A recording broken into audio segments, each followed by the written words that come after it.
Hi, good morning, everyone. We're just waiting for everyone to join us, and then we'll start the New Day Pre-Bid Conference.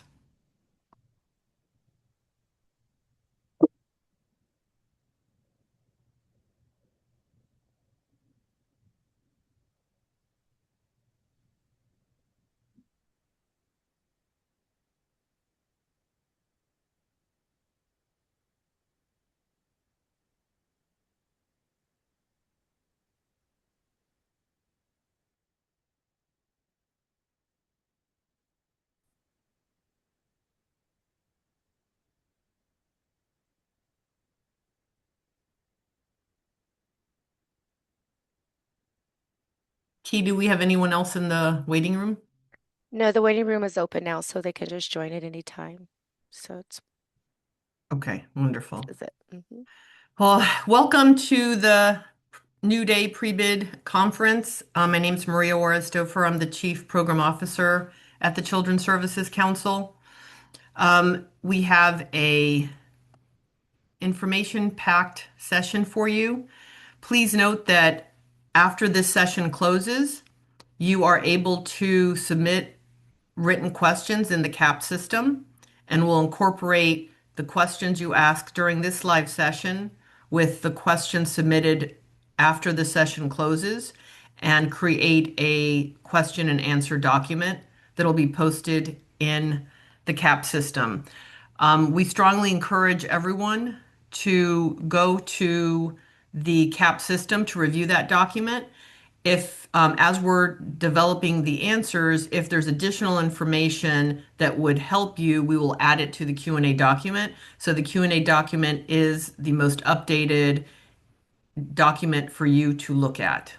And with that, I'm going to go ahead and turn it over to Tricia Dowell, Assistant Director of Program Services, to begin her portion of the pre-bid conference.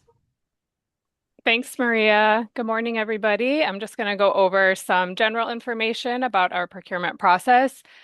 So Tabby, if you can start sharing, we're going to start by looking at page 18, and we're going to cover the cone of silence. Just waiting to see if it shows up on the screen.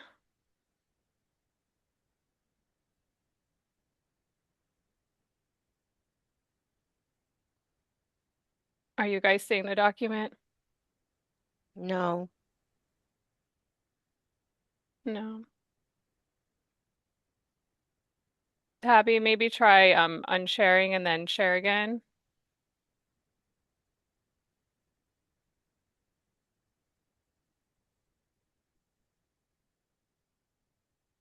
I'm sorry, guys. I just got kicked out of Zoom. Hold on for me. Oh, okay. It just allowed me to talk. Hold on.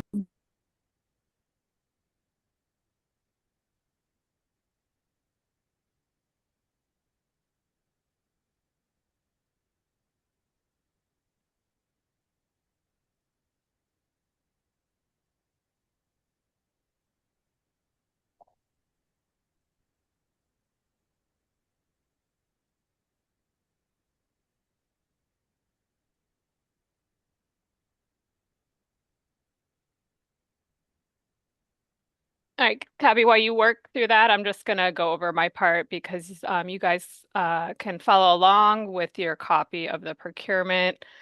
So I'm going to start on page 18, which is the cone of silence. So as soon as a procurement is advertised, the CSC staff are under a cone of silence. The only time that we can answer any verbal questions about the procurement is now, which is during the pre-bid conference, and the only time we can accept written questions is during the period for submission of written questions via the CAP system. And you'll see that those dates in your timetable, which I believe is on page 3. And so for this procurement, that period is today, starting at 12 p.m. until Friday, the 6th at 4 p.m. So that will be the period of time you'll be able to submit written questions. And then staying on page 18, is the pre-bid conference. So that's what we're in right now. This is your only opportunity to have live interaction with the New Day team and ask questions. And again, if you have a question that comes up after the pre-bid closes, today at 12 until Friday at 4, you will be able to submit those written questions. In order to submit a written question, you actually have to go and do that in the CAPS system. So at 12 o'clock today, at the top ribbon of the application, you will see an Ask a Question tab appear, and that's what you would click in order to submit your question. And please, please note, we cannot accept any emailed questions. So all the questions you submit for the Q&A document need to come through the CAP system. And a response to those written questions and all of the verbal Q&A from today's pre-bid conference will be posted in the CAP system under the attachment section no later than February the 13th. And as Maria said, we strongly encourage you to review that Q&A document as soon as it becomes available. You will have to go into CAPS in order to view the document. All right. So we have our screen up now, and if we can move on to page 20, I'm going to just touch on the terms of agreement. So the initial term of this contract will be from October 1st, 2026 through September 30th, 2027. The procurement will have 3 optional renewal periods after that initial contract term. And then if you can scroll up just a little to, yeah, that last paragraph in bold, go up a little, other way. Sorry, other way. There you go. So that the very end, I just want to point out is talking about our core contract. So the entire core contract and all of the language in it can be found in attachment 9. So please make sure you review that. And we just want to make clear that the terms and conditions of the core contract are not negotiable. So please ensure that you read that and you're comfortable with what's in it before you submit an application. And then moving on to the conflict of interest, which is on page 25.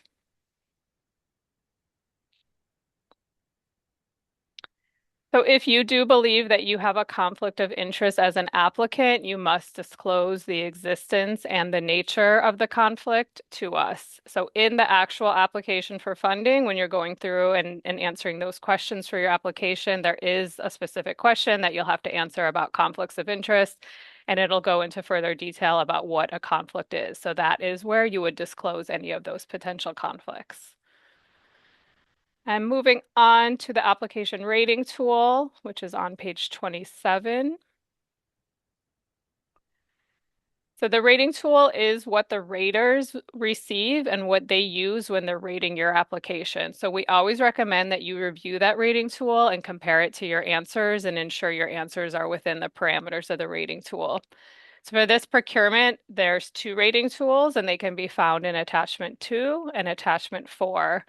So just a note, there's 2 rating tools because there's 2 applications within this procurement. One is the psychoeducational group services and one is the therapeutic services. So I know the RFP team is going to go into more detail about that, but I just want to make clear there are 2 separate applications. If you would like to provide both of those services, you would need to complete 2 separate applications in the CAP system, one under each of those.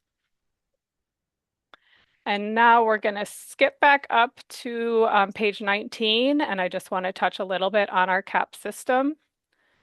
So CAPS is our web-based system for submission and rating of procurement applications and the management of the contract. So it stands for our Contract Administration and Procurement System.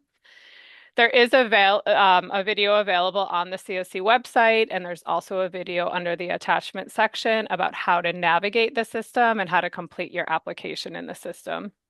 If you have any technical questions about how to use the CAP system or any issues with using the system, you can always submit that to the CSC help desk. And that email, you see it on your screen, it's helpdesk@cscbroward.org. You can submit any requests for help up to the due date of the application, which is March 10th at 4 p.m. Keep in mind, we do try to answer as quickly as possible, but we cannot guarantee an immediate response, and the help desk is open during business hours. So please keep that in mind as you plan out the completion of your application. And just another note, when you begin an application in the system, the very first page you come to is going to ask for various contact and demographic information about your agency and the people using the system. One of those is going to be the proposal contact. Please make sure that you're choosing this person very carefully. The proposal contact is who we are going to contact if there's a cure for the proposal. And there's usually a very short turnaround, usually 24 hours that a cure needs to be completed. The proposal contact is also the person who we will send the information when your applicant interview day and time has been determined. So again, just be very careful when you're choosing this person. For example, if the cure period, as you see it on the timetable, you don't want to choose someone who's maybe going to be out of town during the cure period, because again, this is the only person that will be receiving the information about cures and about the interview. And then just a note, if you have been in the system before, in the Nexus CAP system, and you haven't logged in over a year, your account will have been deactivated. So if this is the case, if you know you've been in before and you can't log in, please send an email to the help desk and your account can be reactivated.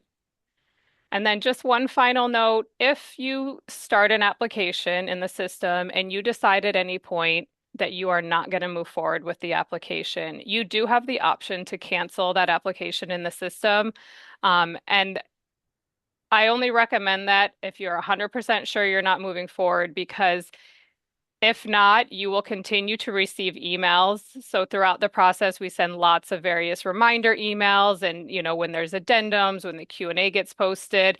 So there's many emails that come throughout the process. So if you've decided you're not going to move forward, you do have the option to cancel your application so you won't receive all those emails going forward. So does anybody have any questions about the portions that I shared?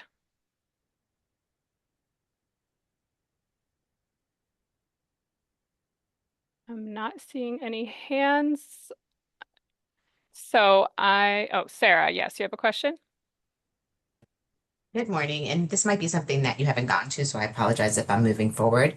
If we have done a previous application in the CAP system, those agencies that are, looking to be with CSC another 5 years for diversion and civil citation, is anything existing from the previous application?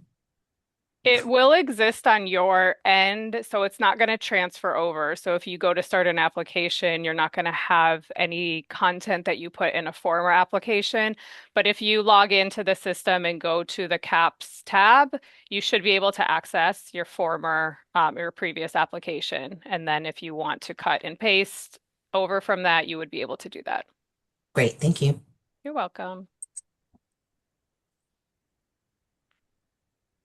Okay, so I am going to hand it over to the New Day team, which is going to begin with Erin. And again, if you guys think of any other questions for me, you feel free to ask that at the end.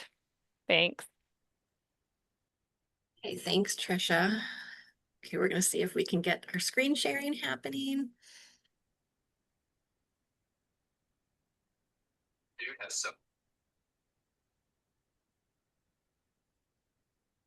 Tabby, are you able to share? It's not showing anything.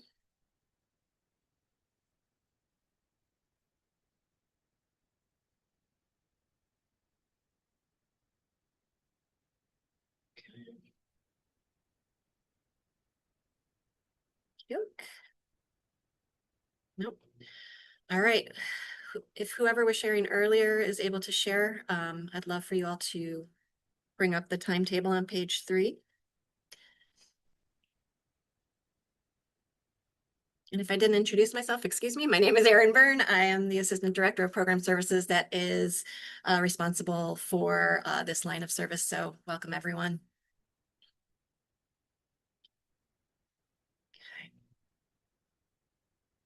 Is anyone able to share, or am I just moving along? Okay, thank you. Excellent. So this is on page 3 for your reference if you're following along. This is our timetable of important dates. This is extremely important, so I would recommend that if you haven't already, I would print this out and keep it someplace for your reference in addition to jotting these dates down on your calendars, as these, excuse me, are all the pertinent dates for a seamless RFP experience. So Tricia has already shared some important information with regards to dates as it pertains to the submission of your questions as well as posting the responses. So I'm going to jump down a little bit to the deadline for submission of agency financial viability. This is due on February 20th, 2026 by 4 p.m. Our fiscal team will provide additional details later in the presentation, but please take note of this date as this deadline is critical to you as a potential applicant.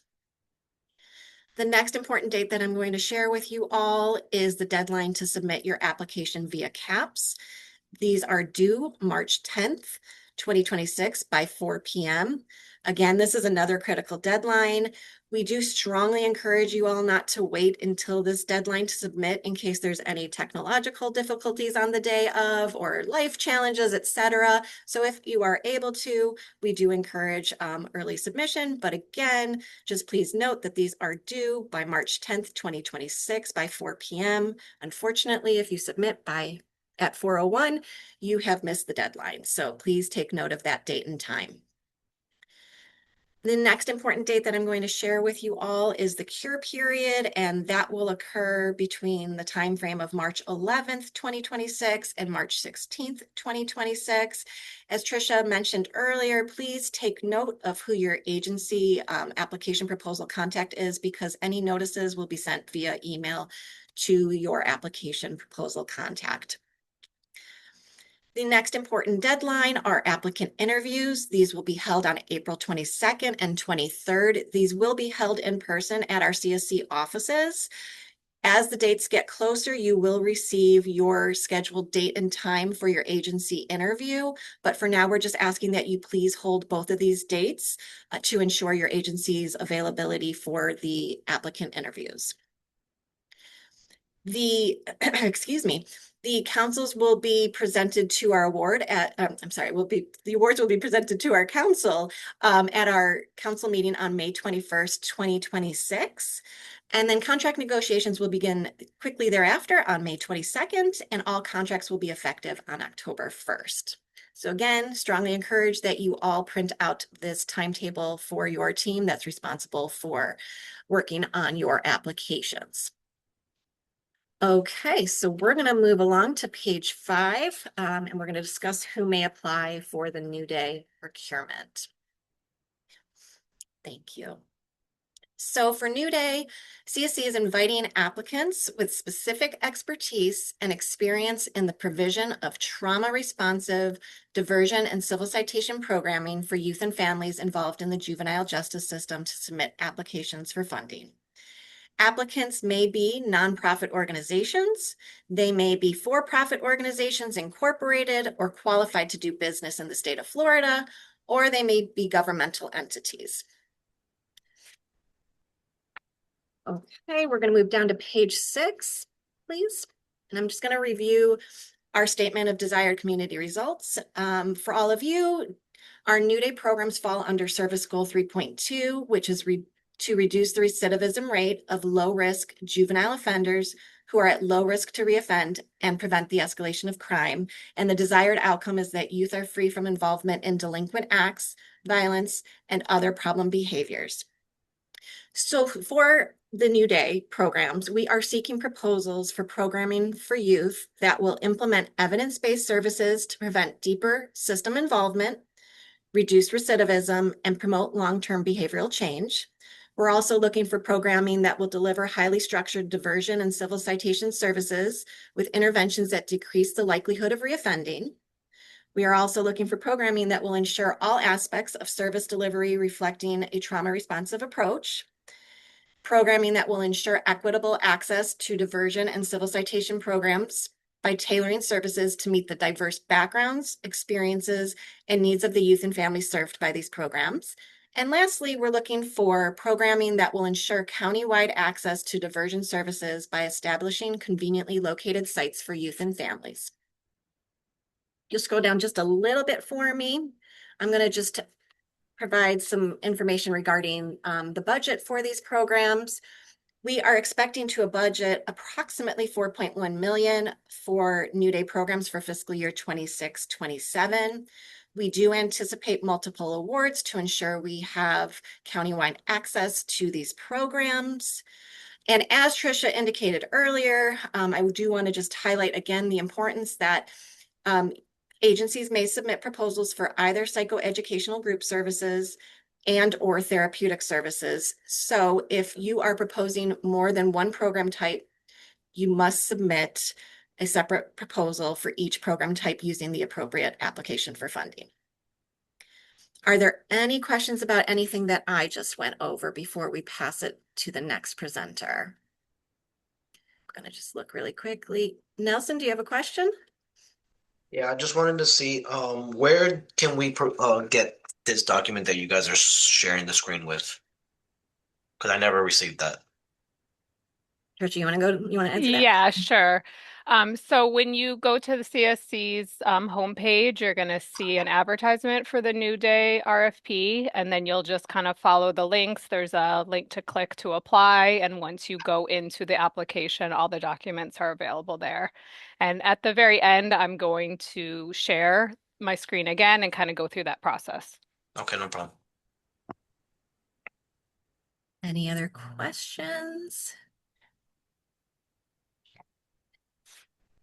If not, I am going to pass the presentation over to our lead programs manager for this area of services, Jeff Glover, who's going to go deeper into the desired population and program components for these New Day programs. Jeff?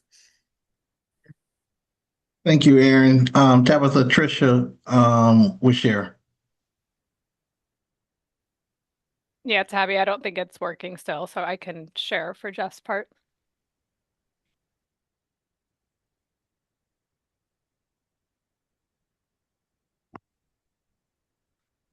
So for our desired, thank you, Erin. Thank you for our desired population that we intend to serve under the New Day programs.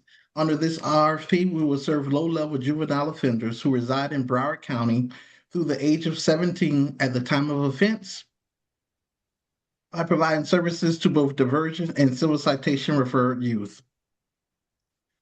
Unlike many other areas that we fund, referrals for the New Day program can only be accepted from the state attorney's office or Broward County Juvenile Civil Citation Program. As we move to the chart on page 8, to talk about the two New Day service options, it is important to remember both Tricia and Erin has already stated, if you're intended to serve both psychoeducational and therapeutic services, you must provide two separate proposals. So, under psychoeducational group services, youth in this program are usually committed their first misdemeanor offense or have less serious to moderate delinquency history. These youth may have previously participated in a New Day program before.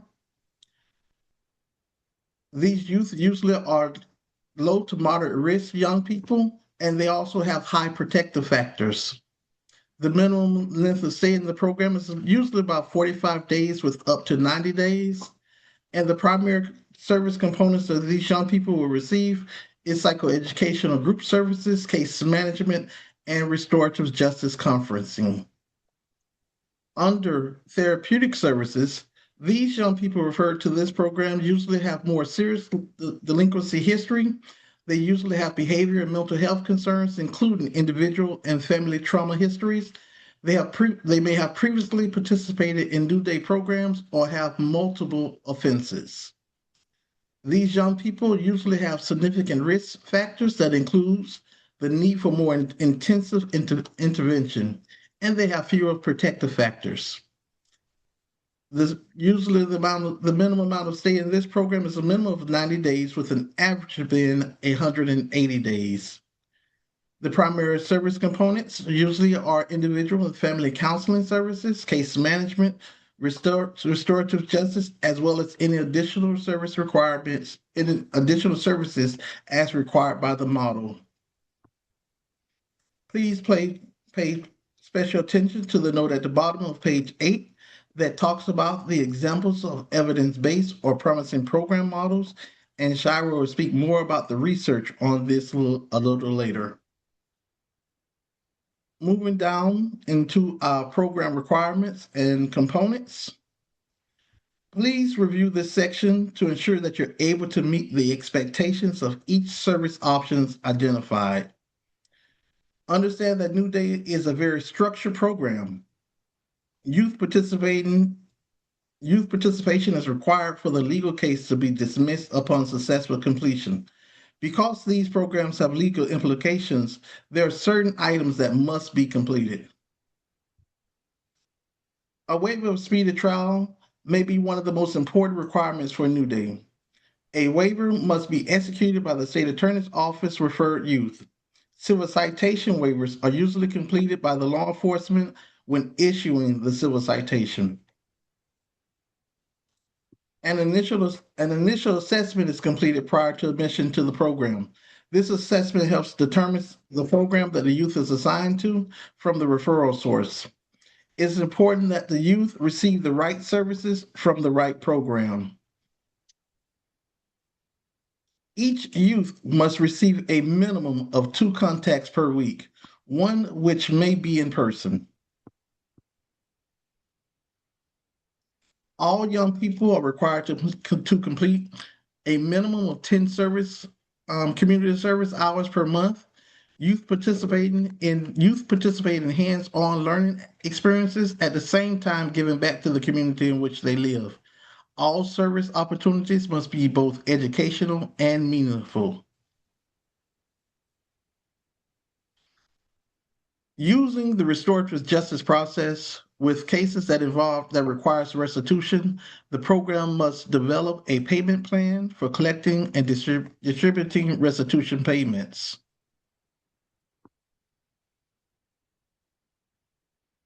Participating youth must also attend school daily as a requirement by the program. Programs must have a process in place to monitor the youth school attendance. Programs must also monitor for any new law violations or arrests that may take place after admissions into the program. For these last remaining items in this section, programs must be in regular communication with the referral source, especially in cases where the youth is either non-compliant, moved out of the service area, or experienced a new law violation. Additionally, when a young person has completed the program requirements, the referral source will notify the provider when a youth can be discharged and closed out of the program. Under other New Day requirements, under engagement, while we understand that this is a voluntary program, the expectation is that the program will engage young people to actively participate in the program through face-to-face home visits, school visits, and other engaging activities. Families may have needs that work outside the traditional 9 to 5 hours. It is important to have flexible service hours and locations that help meet the youth and the family needs. As stated earlier, the initial assessment is completed by the referral source. If an assessment is not complete or there is a need for further information, you will be expected to complete a biopsychosocial assessment for the young person to help inform the services for that youth. Each youth must be screened for trauma using a valid screening tool. Some examples of the screening tools are included here. Please review the models and service examples in the attachments. Each youth should have a youth-centered treatment and service plan that addresses the findings from the assessment that help guide service delivery. In case management, This is primarily done to ensure that the youth is in compliance with the program requirements. However, as needs arise, the program should also link families with other community resources to help meet their needs. We're excited about our partnership with the Legal Aid Services of Broward County to hold bi-monthly virtual legal presentations for our that will be offered to New Day participants and their caregivers, provide the families with a clear and comprehensive overview of the delinquency process and their rights. For those who may be interested in applying for therapeutic services, therapy should be provided primarily in the home or in a community location that's convenient for the family. Therapeutic services must be fully integrated in the program based on the selective evidence-based or promising program model. Restorative justice is the cornerstone of New Day services. All youth should have the opportunity to take responsibility for their actions, and the impacted party should have the opportunity to be made whole for any harm or damage that was done. As I indicated earlier, if restitution is required, the program must be able to have the mechanisms to accept and distribute restitution accordingly. Providers must ensure youth complete their community service requirements. This can be done by either linking youth to service opportunities on their own or providing group opportunities for the young people to complete their hours. For providers choosing psychoeducational line of services, programs must provide weekly group sessions. Youth should participate in engaging groups designed to develop pro-social skills and problem-solving skills to help them become more accountable for their actions using evidence-based models. If a youth is unable to attend a group session, program staff must provide in-person individual instruction on the same topic for the missed sessions. To successfully complete psychoeducational group services, youth must meet these participation requirements, including consistent attendance. At a minimum, participants are required to attend 6 core sessions covering emotional regulation and coping, skill building and self-efficiency, resilience and empowerment, communication and relationships, problem solving, and pro-social behavior. This can be done through guest speakers or other creative curriculums. Caregivers should be offered the opportunity to attend groups as well. Those groups often act as a support group for families, so they just don't feel like they're alone, while at the same time providing they are able to learn some new skills and techniques to add to their parenting toolkit. Sessions should be scheduled in consideration of the caregiver's work commitment and held in accessible locations. These groups should also be scheduled at the same time as the youth group, and when feasible, dinner should be provided. Under the New Day service options, we have 2 optional service components to help strengthen your program engagement as well as enhance the program experience. Research has shown us that strong family engagement helps prevent recidivism. We want to ensure that our families have the opportunity to bond with each other in both structured and non-structured activities, such as family game nights or just sharing a family meal together. As well, many times our young people only interaction with law enforcement are negative. Therefore, incorporating police and youth engagement activities into your program gives the young person a chance to see and experience members of the law enforcement community through a different lens. It provides both the youth and police with the opportunities to be seen and heard in ways that they may not otherwise present itself through this being through structure and safe conversation. Programs funded under this RFP are expected to actively participate in delinquency system of care. We have listed some of those meetings, such as the Diversion Coalition is in this document. As an additional enhancement to the service line, you may select to also provide services tailored to populations such as gender-specific programming, working with young people who identify as LGBTQ, or those exhibiting inappropriate sexual behaviors.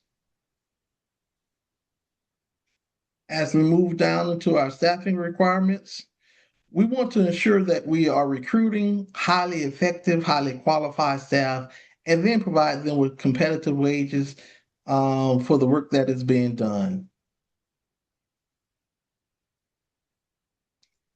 Any new hired staff that provide or supervise direct services complete the following trainings during the first year of employment. All current staff who provide services or direct care services also will complete these trainings during the 4-year RFP cycle, except for restorative justice, which occurs on an annual basis. And I shall now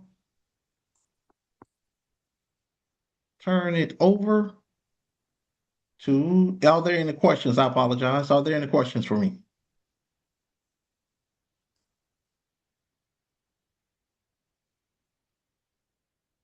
Okay, thank you. And I'm gonna turn it over to Ashley.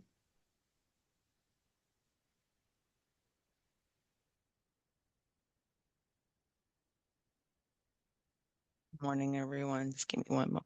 Thank you.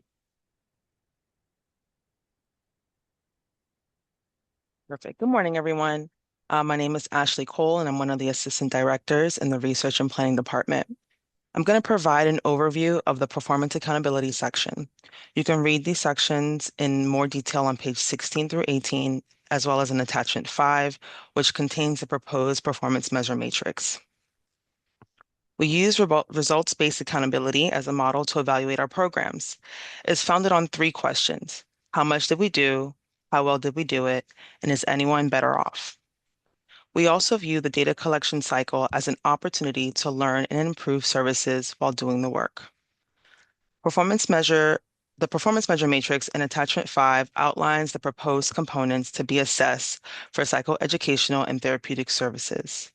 These include the prevention of additional law violations during program participation, the prevention of additional law violations up to 12 months post-program completion, protective and risk factors, specifically resiliency, and successful completion of program requirements for diversion and civil citation. You can go ahead and scroll down to page 17, please. Thank you. We require data to be entered into our database delivery system, and we review it regularly to ensure it is entered in a timely basis. We also review a selection of hard copy documentation during program performance reviews to ensure data entry is completed in accordance with business rules and is entered in the database accurately. Participant data entered into our system is often used to identify programmatic trends and inform decision-making. We regularly review data trends and share some of our findings through data stories in our annual performance reports. Over the last few years, trends in participant-level data from CSE New Day programs have highlighted the role that emotional regulation plays in our young people's decision-making and self-efficacy. For example, using the resiliency scales for children and adolescents, we found that New Day participants who were rearrested during the program had higher levels of emotional reactivity than those who successfully completed the program. These trends, as well as research and information gathered from CSE's community conversations, have informed our approach in including emotional regulation as a core service component in the 2026 New Day RFP. For additional information regarding these performance measures that I mentioned, please see pages 16 through 18 in attachment 5. Thank you. I'll go ahead and pass it over to Shira to speak more about the research. Good morning. My name is Shira Folks. I am the Research and Planning Manager. So in the research attachment, you will find some updated information on the benefits of diversion in the community. but I will be speaking more so to just in general some of the updates and expectations we have for the psychoeducational and therapeutic models, which are outlined in the attachments following the research section. So this year, providers applying for psychoeducational services will be expected to find resources, vendors, and/or curricula for youth and caregivers that cover the following research-based topics within the first 6 sessions. These include emotional regulation and coping, skill building and efficacy, resilience and empowerment, communication and relationships, problem solving, and pro-social behavior and positive parenting. These 6 topics are required.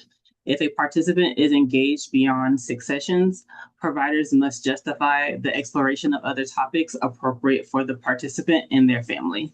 So in the attachment that is on the screen, you'll see the topic is to the far left, and then we have the youth and the caregiver trainings that are offered.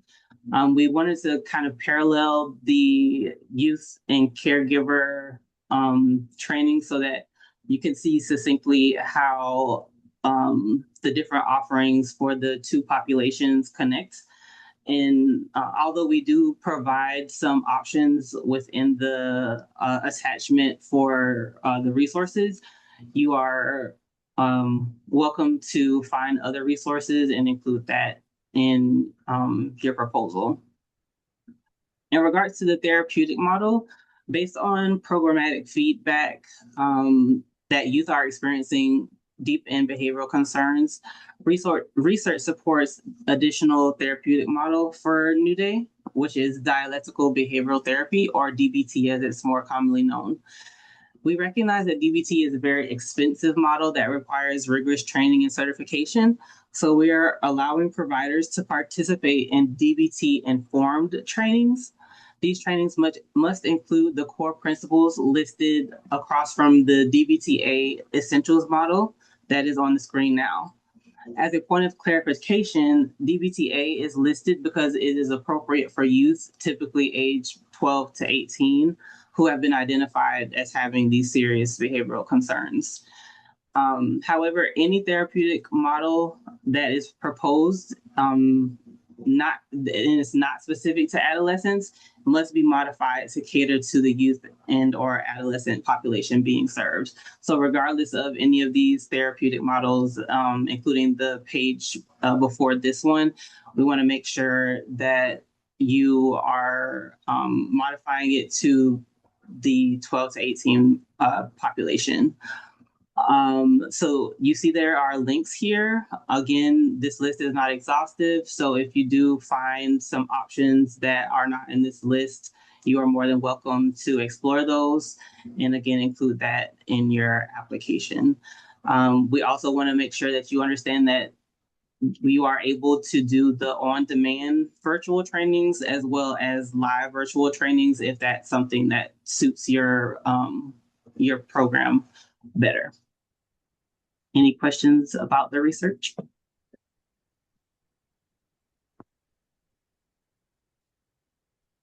Okay, I'm not sure who goes after me, I'm sorry, so I can't pass it off appropriately.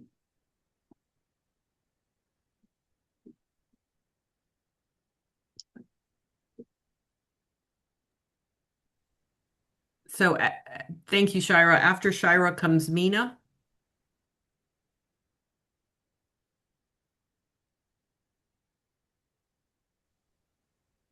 Thank you, Maria. Good morning. My name is Mina Razavi, and I am the Assistant Director of Finance. I will begin by reviewing a crucial section of your RFP submission, the agency's financial viability section, which is located on pages 29 to 33, attachment 10.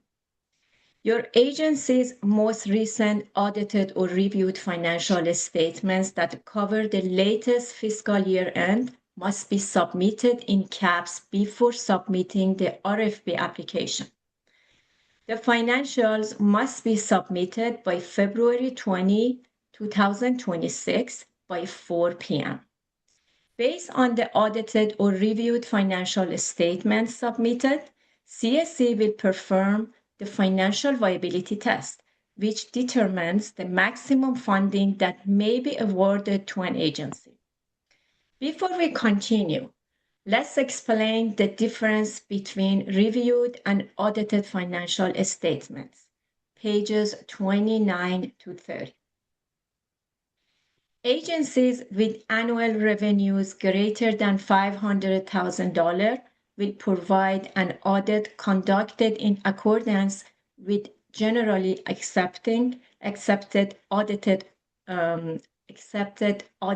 standards.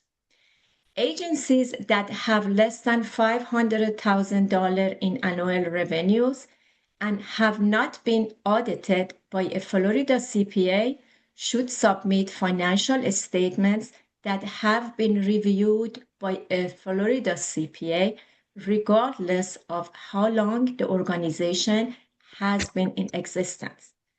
Reviewed financial statements include a statement of financial position, a statement of activities, a cash flow statement, and notes to the financial statements. The financial viability test will be conducted on the submitted reviewed financial statements. Please remember, if your agency is selected for funding, the agency must agree to provide an audit by an independent Florida CPA within 180 days after the end of the agency's fiscal year after receiving the funds. Let's now continue with general information regarding financial statements, pages 19 to 20. After the initial review of the audited or reviewed financial statements, CSC allows for a financial viability review period for clarification or to provide additional financial information as requested. This period will also allow the agency to obtain a fiscal sponsor if needed. You can expect to receive the results of the financial viability test no later than February 26, 2026. Applicants will receive an email with the results and will also see the results once they log into the application in CAPS. Please be sure to check for your results. If you are currently funded by the CSC and have already submitted your agency's most recent audited or reviewed financial statements to the CSC, you must indicate this by checking the appropriate box in CAPS in the agency financial viability section. If you are currently funded by the CSC and utilize a fiscal sponsor, or if the CSC does not currently fund you, but you already know your agency will require a fiscal sponsor, you do not have to submit your agency's financial statements. However, you must indicate the agency is using or will be obtaining a fiscal sponsor by checking the appropriate box in CAPS in the agency financial viability section. Let's now give you information about fiscal sponsor, which you can read more in detail on pages 33 and 34. CSC will provide an unrestricted fiscal sponsorship fee directly to the fiscal sponsor to help offset the administrative costs incurred by the sponsoring agency. The fee will be up to 7% of the total funds awarded to the sponsored agency, not to exceed $25,000 annually. This fiscal sponsor role is to receive and administer funding provided by the CSC act as a capacity building resource for the agency carrying out the program activities, and serve as an accountable provider of record in a tri-party agreement. Agencies wishing to apply for funding beyond the restriction resulting from the financial viability test may secure a fiscal sponsor that can pass the annual fiscal test without restriction.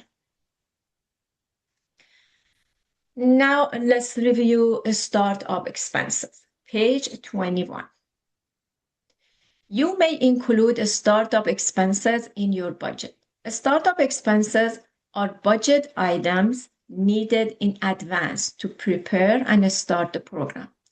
These may include, but are not limited to, hiring and training staff, preparing sites, purchasing materials, furniture, and laptops, and recruiting participants before direct service delivery.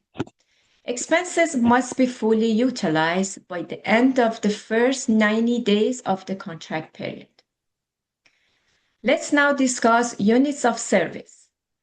Page 22 to 24. Units are expenses that are not reimbursed on a cost reimbursement basis, but are rolled up into unit costs. These are your operational costs. The expenses included in determining the unit cost include your salaries, benefits, local travel, materials, and supplies. Once awarded, your contract will identify the maximum number of units that can be billed to the CSC. Match requirement, page 24. There is a funding requirement of at least a 5% match for all funding provided through the CSC, as we seek to fund projects that can operate in a fiscally sound manner. Your match can be provided as cash or an in-kind contribution, such as volunteers, administrative overhead, equipment, or a space dedicated to the project. Administrative costs, page 24. Applicants may request up to 12% of the total direct service cost in administrative costs to manage the project. Administrative costs support the operation of your entire agency as a whole and are related to the agency's day-to-day operations and pertain to operational expenses rather than those expenses that are directly related to the provision of services. These include, but are not limited to, payroll costs, management staff salaries, and audit fees. Let's discuss your financial viability and performance requirement in more detail on pages 29 to 33, attachment 10. All agencies requesting or renewing funding from the CSC must demonstrate financial solvency utilizing a financial viability test based on audited financial statements, which is a required section of your application. The statements you submit will allow us to perform this test. Let's review the financial viability test form to gain a better understanding. Financial ratios. The test reviews 4 areas. 1. The current ratio. These are the current assets an agency has, which can easily be converted into cash to pay current expenses. 2. Months of liquid net assets. This is the number of months of expenses that existing assets can cover without restrictions attached to them. 3. Current liabilities as a percentage of annual expenses. This is the ability of an organization to meet its current obligations. 4. The debt ratio. This is a proportion of assets provided by debt.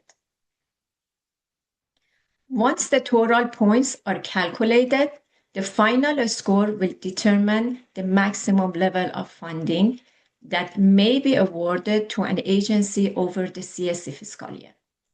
If the score is 14 points or over, the status is no award limitation. If the score falls between 10 to 13 points, the status is conditional and award amounts will be limited to a maximum of $237,500 annually. If the score is between 6 to 9 points, the status is provisional and award amounts will be limited to a maximum of $89,000 annually. Funded agencies must demonstrate an ongoing capacity to meet CSC financial performance standards. If an agency's financial viability status changes during an RFP funding cycle, appropriate revisions to funding or contract terms may be necessary at the time of the renewal. Remember, the deadline for submitting the agency financial viability section of the application via CAPS is February 20th by 4 p.m. If you have any question about the information I shared, please raise your hand and you will be called. Thank you.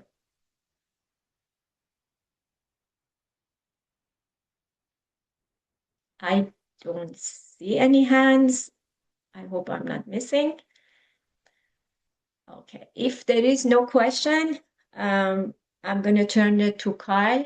He is going to go over the budget to explain the budget in detail. Thank you so much.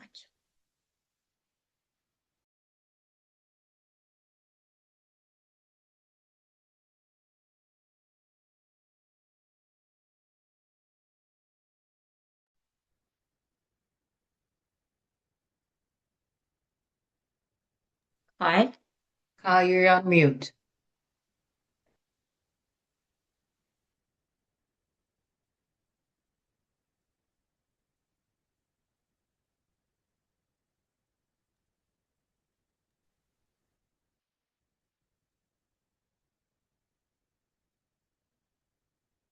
Okay, I hope everyone can hear me now. You can. Thank you. Sorry about that. Thank you, Mina, and good morning, everyone. My name is Kyle Jones, and I'm a senior budget analyst here at Children's Services Council. I am going to spend the next few minutes discussing the budget guidelines you will use to prepare your New Day proposed budget. Just a note, all of the information I will share today is explained in more detail in attachment 12 of the RFP. It's called the Budget Preparation Guidelines. The first section of your budget is salaries and fringe. These expense line items are the allowable costs per CSC guidelines. Your budget is projected.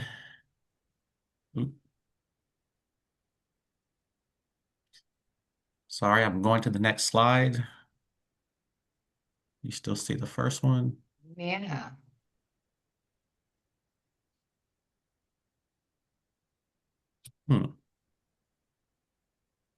I see it on my end. I just don't see it. You might need to unshare. Sorry, folks.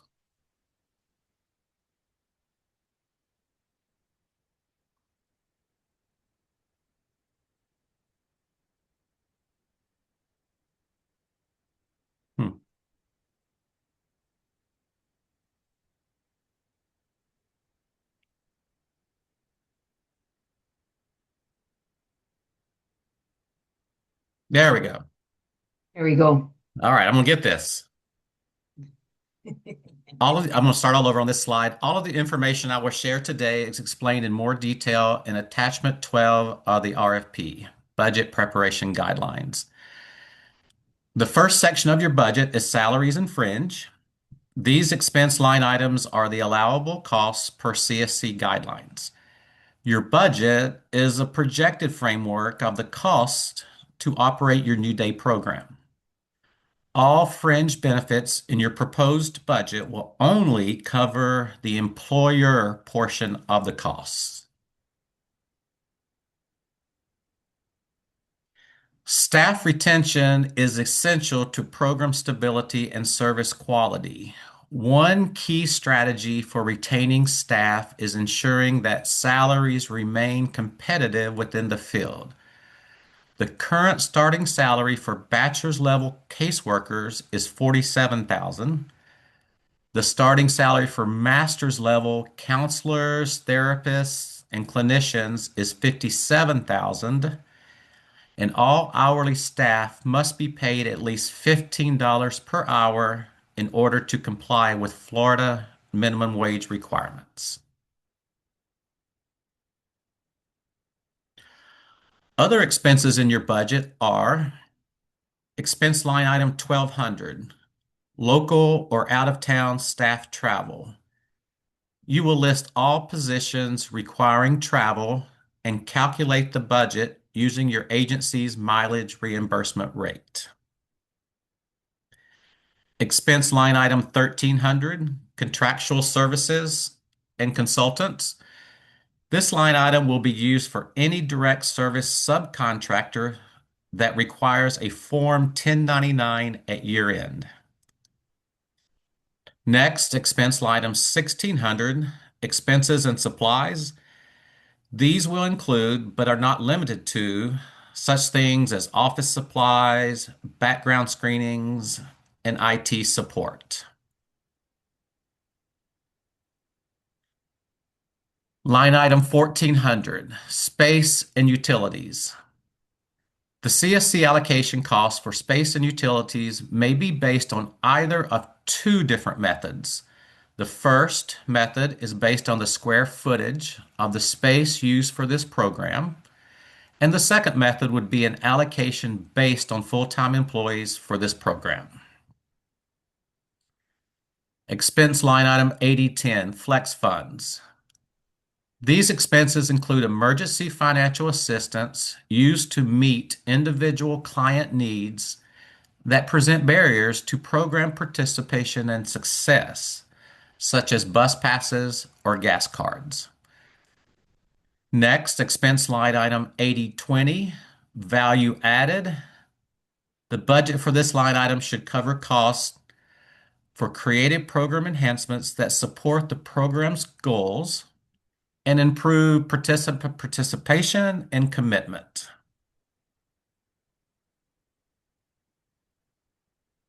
Additionally, expense item 8050, other reimbursement. This section should be used for staff training and related expenses associated with attendance at trainings, conferences, or seminars. You would not include training offered by CSC because these will be free to CSC-funded program staff. And lastly, line item 8900, administrative expense. As Mina stated earlier, you may request up to 12% of the total program cost. These expenses pertain to operational rather than service-related costs.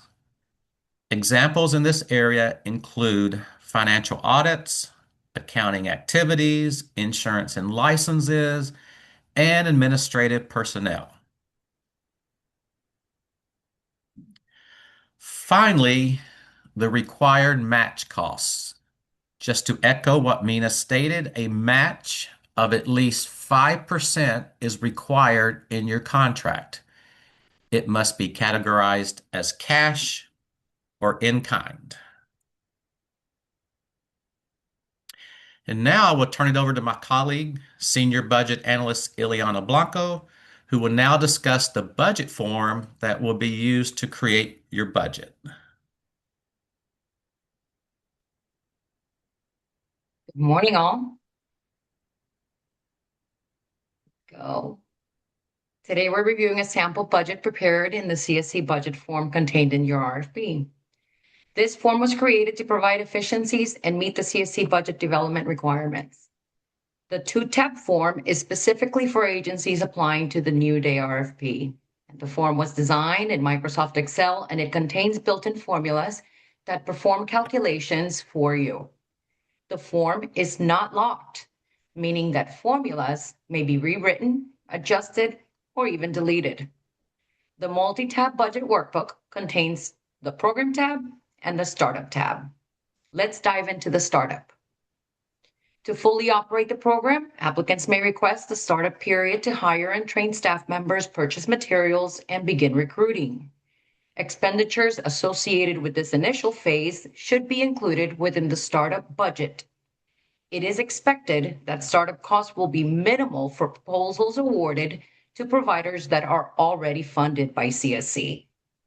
The cost entered in the Startup tab will automatically roll into the Program tab and become part of your proposal. We'll see the roll-up in just a minute. Let's go back to the Program tab. Begin by filling out the top of the form with your agency's name, then enter your program staffing structure by entering position titles, name of staff if known, the method of calculation for wages, indicate if the position is a full-time or part-time to your agency, and note the annual salary amount and program percentage allocation. To the right of the form, you'll record your fringe benefits. Consult with your agency's finance or HR department to obtain the rates and costs needed to project your fringe benefits.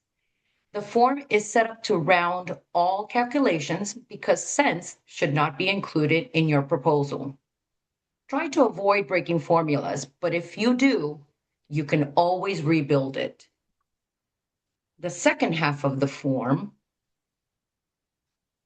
records your program's expenses. The form is set up to capture 3 variables. Variables can be number of miles, number of participants, time intervals, quarterly, monthly, and cost associated with the expense.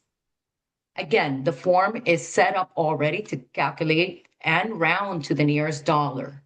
The description in the method of calculations should be brief and to the point. Here's the Startup tab roll-up that we saw coming from the Startup tab. The bottom of the form is the summary of administrative costs and the matching components. The budget should not include cents. Administrative cost is limited to 12% of the program expenses, and you must meet the 5% match minimum. This is a technical presentation of our form and concludes our budget presentation. We'll take any questions.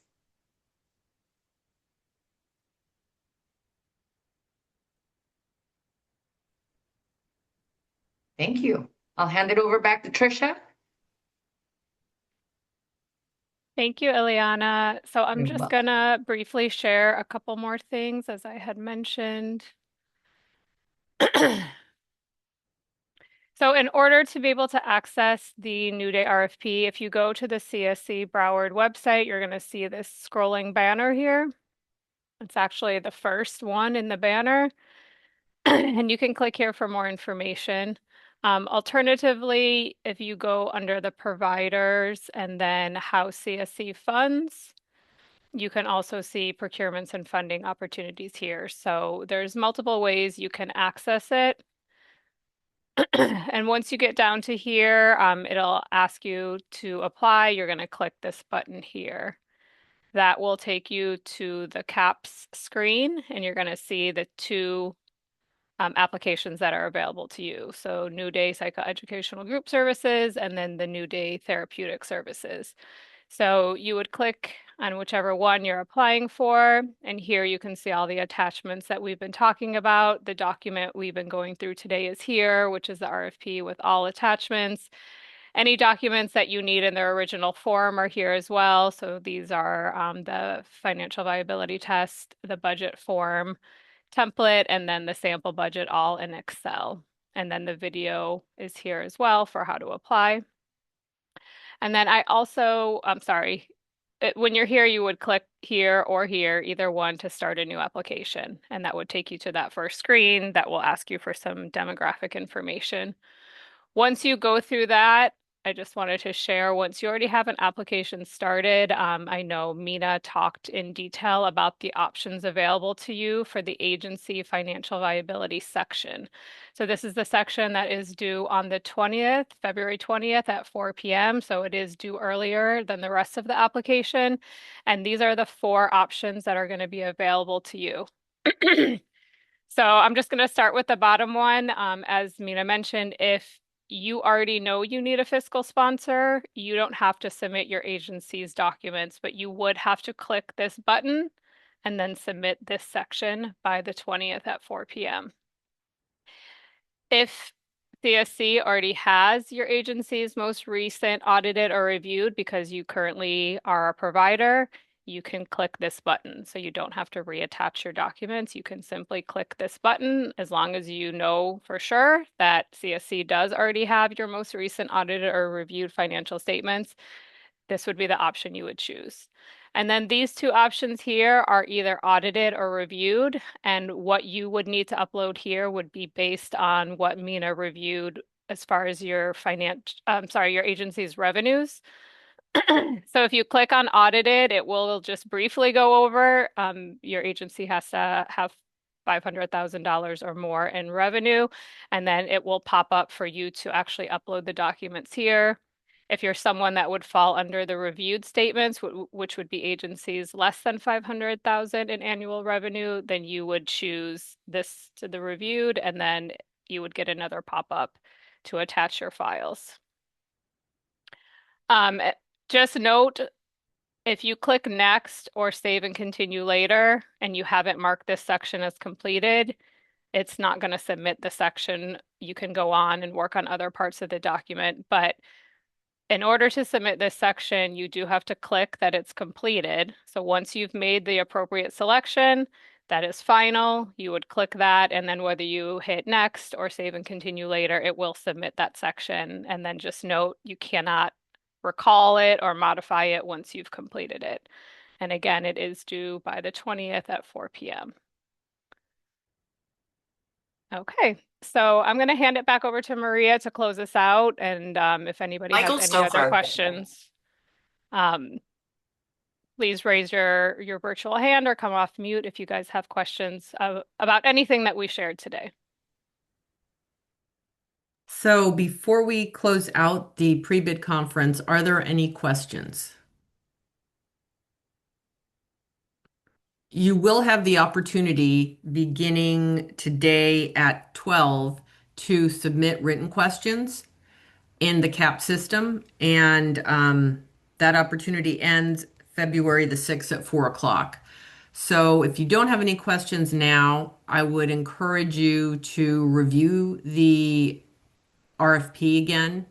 And if there's anything that comes up for you after doing so, send us the written question. Again, it has to be sent in the CAP system, and we will take that written question and then create a question and answer document, and we will post it in the CAP system by February 13th.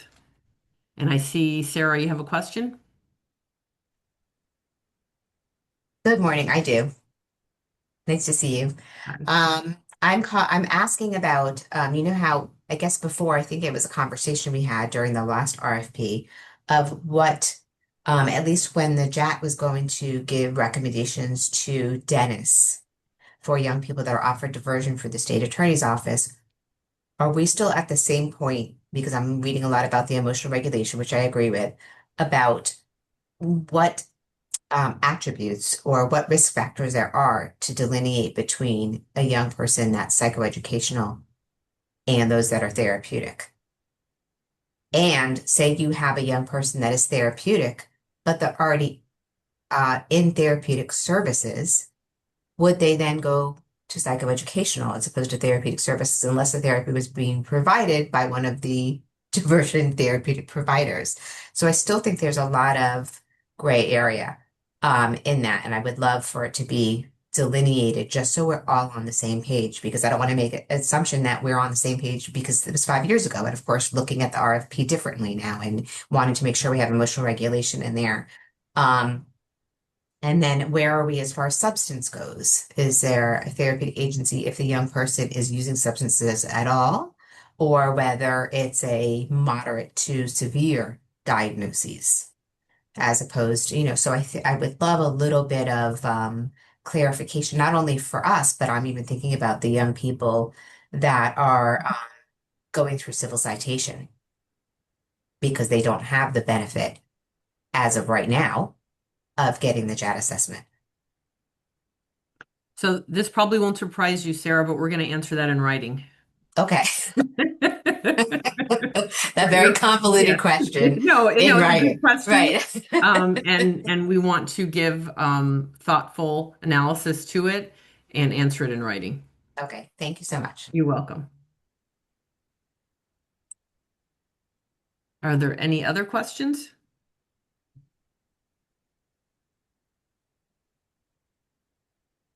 No.